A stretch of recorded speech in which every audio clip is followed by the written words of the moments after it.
Yeah. One day Jonathan, the son of Saul, said to the young man who carried his armor, "Come, let us go over to the Philistine garrison on the other side." But he did not tell his father Saul was staying in the outskirts of Gibeah in the pomegranate cave at Migron. The people who were with him were about 600 men, including Ahisha the son of Ahitub, Ichabod's brother, son of Phinehas, son of Eli, the priest of the Lord in Shiloh wearing an ephod. And the people did not know that Jonathan had gone. Within the passes by which Jonathan sought to go over to the Philistine garrison, there was a rocky crag on the one side and a rocky crag on the other side. The name of the one was Bozez and the name of the other 𝙭. The one crag rose on the north in front of Mishmash, and the other on the south in front of Geba. Jonathan said to the young man who carried his armor, "Come, let us go over to the garrison of these uncircumcised. It may be that the Lord will work for us, for nothing can hinder the Lord from saving by many or by few." Yeah. And his armor bearer said to him, "Do all that is in your heart. Do as you wish. Behold, I am with your heart and soul." Then Jonathan said, "Behold, we will cross over to the men, and we will show ourselves to them. Yeah. If they say to us, 'Wait until we come to you,' then we will stand still in our place, and we will not go up to them. But if they say, 'Come up to us,' then we will go up, for the Lord has given them into our hand, and this shall be the sign to us." So both of them showed themselves to the garrison of the Philistines. And the Philistines said, "Look, Hebrews are coming out of the holes where they have hidden themselves." And the men of the garrison hailed Jonathan and his armor bearer and said, "Come up to us, and we will show you a thing." Yeah. And Jonathan said to his armor bearer, "Come up after me, for the Lord has given them into the hand of Israel." Yeah. Then Jonathan climbed up on his hands and feet, and his armor bearer after him.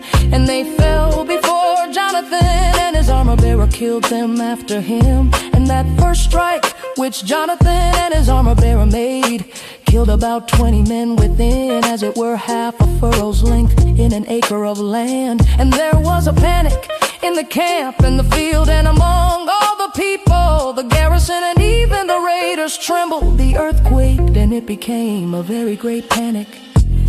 And the watchmen of Saul and Gibeah of Benjamin looked, and behold, the multitude was dispersing here and there. Then Saul said to the people who were with him, "Count and see who is gone from us." And when they had counted, behold, Jonathan and his armor bearer were not there. So Saul said to Ahijah, "Bring the ark of God here." For the ark of God went at that time with the people of Israel. Now while Saul was talking to the priest, the tumult in the camp of the Philistines increased more and more. So Saul said to the priest, "Withdraw your hand." Then Saul and all the people who were with him rallied and went into the battle. And behold, every Philistine's sword was against his fellow, and there was very great confusion. Now the Hebrews who had been with the Philistines before that time, and who had gone up with them into the camp, even they also turned to be with the Israelites who were with Saul and Jonathan. Likewise, when all the men of Israel who had hidden themselves in the hill country of Ephraim heard that the Philistines were freeing, the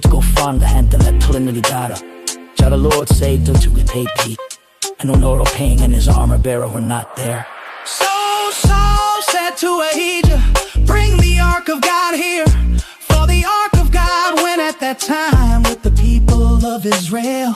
Now while Saul was talking to the priest, the tumult in the camp of the Philistines increased more and more. So Saul said to the priest, "Withdraw your hand." Then Saul and all the people who were with him rallied and went into the battle. And behold, every Philistine's sword was against his fellow, and there was very great confusion. Now the Hebrews who had been with the Philistines before that time, and who had gone up with them into the camp, even they also turned to be with the Israelites who were with Saul and Jonathan. Likewise, when all the men of Israel who had hidden themselves in the hill country of Ephraim heard that the Philistines were fleeing, they too followed hard after them in the battle. So the Lord saved Israel that day, and the battle passed beyond Bethlehem. Saul was rash vow, and the men of Israel had been hard-pressed that day. So Saul had laid an oath on the people, saying, "Cursed be the man who eats food until it is evening, and I am avenged on my enemies." So none of the people had tasted food. Now when all the people came to the forest, behold, there was honey on the ground. And when the people entered the forest, behold, the honey was dropping. But no one put his hand to his mouth, for the people feared the oath. But Jonathan had not heard his father charge the people with the oath. So he put out the tip of the staff that was in his hand and dipped it in the honeycomb and put his hand to his mouth, and his eyes became bright. Then one of the people said, "Your father strictly charged the people with an oath, saying, 'Cursed be the man who eats food this day.' And the people were faint. Then Jonathan said, 'My father has troubled the land. See how my eyes have become bright because I tasted a little of this honey. How much better if the people had eaten freely today of the spoil of their enemies that they found. For now the defeat among the Philistines has not been great. They struck down the Philistines that day, from Michmash to Aijalon, and the people were very faint. The people pounced on the spoil and took sheep and oxen and calves and slaughtered them on the ground. And the people ate them with the blood. And they said, Behold, tired me."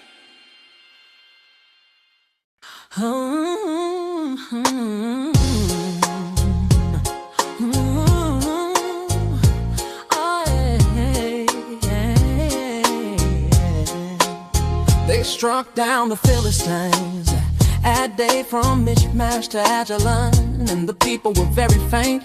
The people pounced on the spoil and took sheep and oxen and calves and slaughtered them on the ground.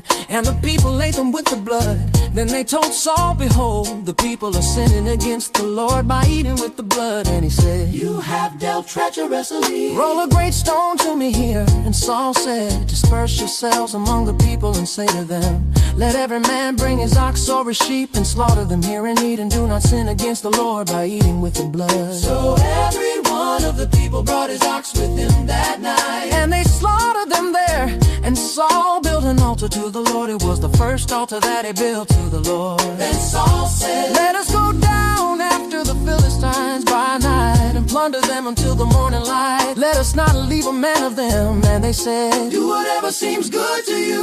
But the priest said, "Let us draw near to God here." And Saul inquired of God, "Shall I go down after the Philistines? Will you give them into the hand of Israel?" But he did not answer him that day. And Saul said, "Come here, all you leaders of the people, and know and see how the sin has arisen today. For as the Lord lives who saves Israel, though it be in Jonathan my son, he shall surely die." But there was not a man among all the people who answered him. Then he said to all Israel, "You shall be on one side, and I and Jonathan my son will be on the other side." And the people said to Saul, "Do what seems good to you."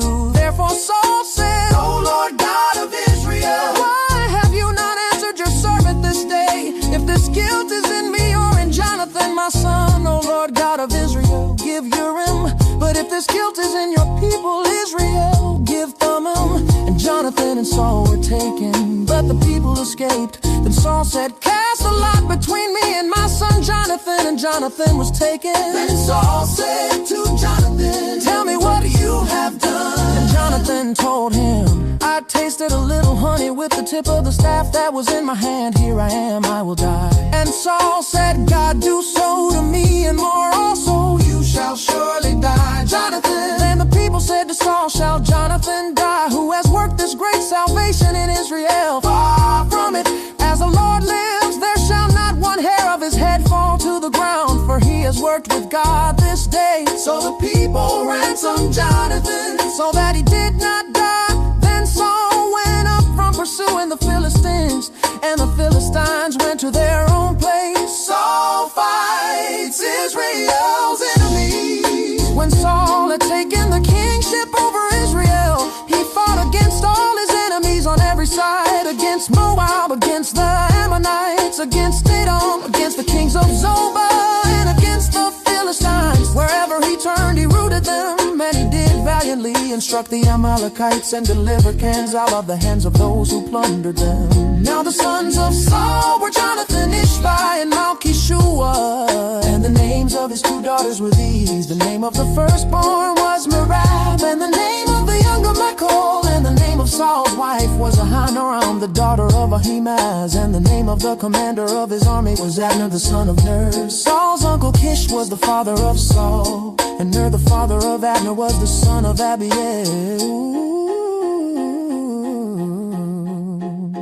There was hard fighting against the Philistines all the days of Saul. And when Saul saw any strong man or any valiant man, he attached him to himself.